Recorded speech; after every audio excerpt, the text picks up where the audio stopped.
it's easier to control a circle, the diameter of a circle, than the length of a straight line. It's a much more natural sensation. So that's why I practice octave shifts with students. So you actually, but not this way, but actually feeling that the finger is dragged by the upper arm. So the finger and the hand are inert. They're just being dragged.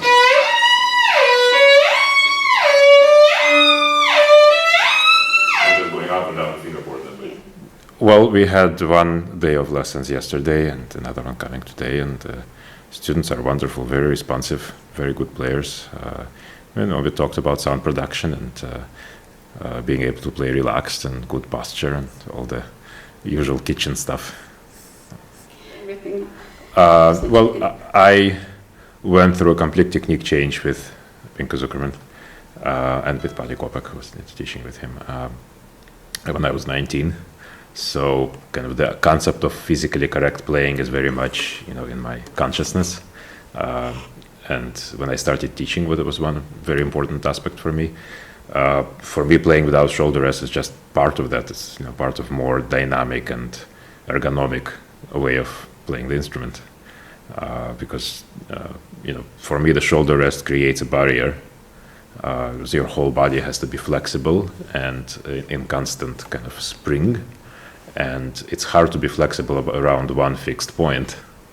And there are other reasons why I'm against shoulder rest. It lifts the violin unnaturally from the shoulder, creating an imbalance for the bow, because the violin should be closer to the shoulder, not closer to the chin.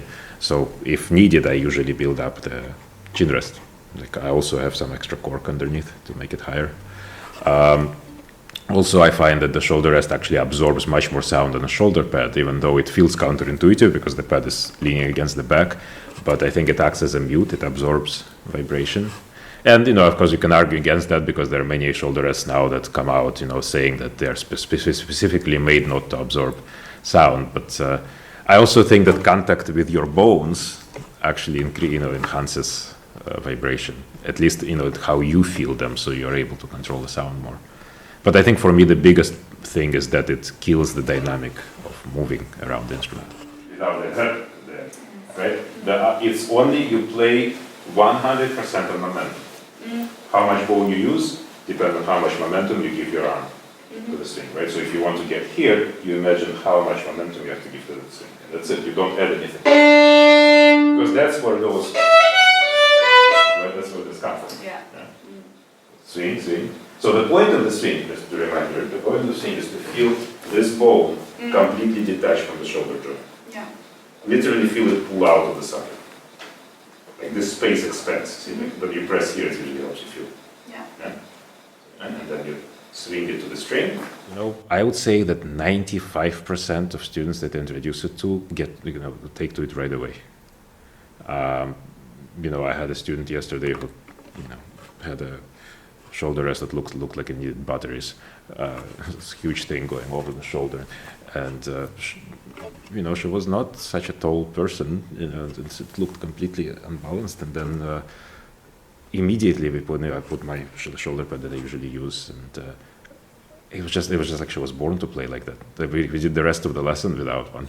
It's Tchaikovsky concerto, and she was completely fine, and her sound was just beautiful. So it's always great to see how immediately it changes everything.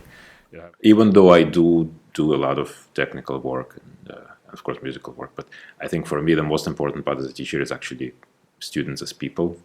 I think that's really why I teach. It's just kind of connecting to different personalities and just helping them, achieve their best.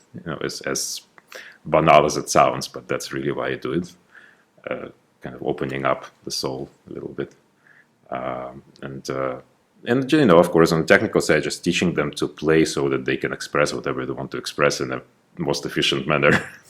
And then, also, trying to instill kind of my values as a musician, and of course, always on top of that as a human being.